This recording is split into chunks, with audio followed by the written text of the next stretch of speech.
Hello and welcome to my channel, Happy Hours. In the last video, I discussed about the Panchayati Raj institutions and municipalities, where I discussed about the decentralization before and after independence, about the 73rd and 74th Amendment Act and its implications. In this video, I am going to discuss about the emergency and its types, national emergency, state emergency, and the financial emergency, and about their effect on the citizen, about CAG, their duties and their report, and the last one is the state and national party in India. So what are we waiting for? Let's jump to the very first topic, which is emergency. A state of emergency is a situation in which a government is empowered to put through policies that it would normally not be permitted to do for the safety and protection of its citizens. A government can declare such a state before, during, or even after the natural disaster, civil unrest, armed conflict, medical pandemic or epidemic, or other biosecurity risk. Now let us discuss about the emergency provisions. There are three types. First is national emergency, second is state emergency, and the third one is financial emergency. National emergency, which is described under the article number 352, and the ground for it is external aggregation, war, or armed rebellion. Whereas the state emergency, which is also known as president rule, is described under the article number 356, and ground for it is the breakdown of constitutional machinery in the state. Financial emergency is described under the article number 360. Ground for it is if the financial stability or credibility of India or any part thereof is threatened. Now let us discuss about the national emergency procedure. National emergency can be proclaimed by the President on the written advice of the Cabinet. The President's proclamation has to be approved by both houses of the Parliament within 1 month. Each house of the Parliament has to approve such proclamation by the majority of total membership or strength of the House and by the majority of not less than 2/3 of the members present and voting. The approval of the Parliament has to be valid only for 6 months at a time. Now let us discuss about the 44th Amendment Act 1978 and the article number 352. The procedures mentioned above are in accordance with 44th Amendment Act. The expression internal disturbance was substituted by the more concrete word, which is the armed rebellion. Earlier, Article 19 was to suspended if the national emergency was proclaimed, but now cannot be automatically suspended if the national emergency is proclaimed on the grounds of armed rebellion. Under the article number 359, the President can suspend the enforcement of all the fundamental rights except those under the article number 20 and 21. The Lok Sabha in a special session can pass a resolution to discontinue national emergency. Now let us discuss about the effects of national emergency on the three levels. First, on the center-state relation, second, on the legislature, and the third, on the fundamental right. Now let us discuss one by one. On the center-state relations, the Union Executive can give direction to any state to the manner in which the executive power of the state is to be exercised. The Parliament can make laws on the subjects in the state list, which is under the article number 350. On the legislature, the term of Lok Sabha and State Legislative Assembly can be extended not more than 1 year at a time. Now on the fundamental right, article number 19 is suspended, and all the fundamental rights under article number 20 and 21 on the proclamation of President is also suspended. Next, about the state emergency. It is defined under the article number 356. Now let us discuss the article number 356 clause 1. It holds that if the President on the receipt of report from the governor of state or otherwise is satisfied that the situation has arisen in which the government of state cannot be carried on in accordance with the provision of the Constitution, he can make a proclamation of state emergency in the state. Now, what is the ground of proclamation of state emergency? Under the article number 365, if a state government fails to abide by the administrative directives given by the Union Executive. Secondly, if no government formation is possible in the state. And the third, in the S.R. Bommai case, Supreme Court held that secularism is a part of basic structure of constitution. If a state government fails to protect secularism or subvert it, it is to be considered as breakdown of constitutional machinery in the state. Now, what is the procedure of state emergency? The President's proclamation has to be approved by both houses of Parliament within 2 months by a simple majority. Secondly, the approval of Parliament shall be valid only for 6 months at a time. It can be extended for another 6 months.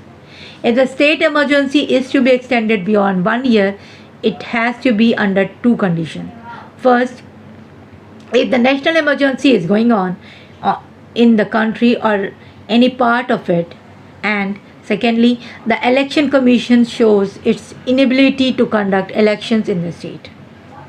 Under these conditions, the state emergency cannot be extended more than 2 years, but only for 6 months at a time. If the state emergency is to be continued beyond 3 years, the constitution is to be amended. Now, what is the S.R. Bommai case? And with the article number 356. The proclamation of state emergency subject to judicial review. The majority of government is to be tested only in the Legislative Assembly. The responsibility for providing relevant material before the court lies with the Union government. If the Supreme Court is satisfied that the President's rule was proclaimed on political ground, it has the power to declare the President's proclamation as void and also to reinstate the government even if the election process started. Now, what is the effect of state emergency? The State Council of Ministers is dismissed. The State Legislative Assembly can be either dissolved or can be kept under suspended animation. The President can assume to himself all or any of the functions of the government of the state and all or any of the power vested in the governor or anybody or authority in the state except the High Court of the state and the legislature of the state. The President may by the proclamation declare that the powers of legislature of the state to be exercised by the under the authority of the Parliament. It is not automatic. Now, the next and the final one is a financial emergency. What is the procedure? First is President's proclamation is to be approved by both the houses of the Parliament within 2 months by simple majority. It may be revoked or varied by the subsequent proclamation. So there is no 6 month clause here. Next is what is the impact or effect of financial emergency. There can be a direction in the proclamation for the states to observe financial discipline. There can be a direction requiring all the money bill or financial bills passed by the state legislature to be reserved by the governor for the consideration of President. There may be a provision requiring reduction of salaries and allowances of all or any class of person serving in connection with the affairs of the state or of the union, including the judges of Supreme Court and the High Courts. Now, the next one is the Comptroller and Auditor General of India, which is also known as CAG. It is a constitutional office provided under Article number 148 of the Constitution. He is appointed by the President and 6 years of service is there or 65 years of age, whichever is earlier. It is also known as the custodian or guardian of the public purse because of the duties it performs. Now let us discuss about the duties of the CAG.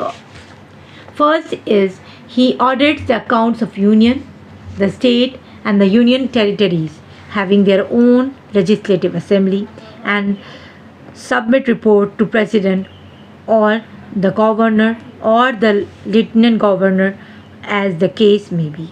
Secondly, he looks into the aspect that whether the money withdrawn from the consolidated fund has been withdrawn by the executive with the sanction of president or not, or the legislature or not. And third, he looks into the aspects that whether the money withdrawn has been utilized the purpose for which it was sanctioned or not. Now, what is the safeguards provided to maintain the independence, impartiality of the CAG? The CAG can be removed in the same manner on the same ground as a judge of Supreme Court is removed. Salary and allowances are charged on the Consolidated Fund of India. Terms and conditions of the CAG's office, including his salary and allowances, cannot be altered for disadvantage during the term of his office. He is ineligible for reappointment. He cannot be appointed to any remunerative post after the end of his term. Now, what happens to the report of the CAG? It is presented to the president, for state to the government. Puducherry and Delhi, it is to the lieutenant government. The report is submitted to the parliament or state legislature.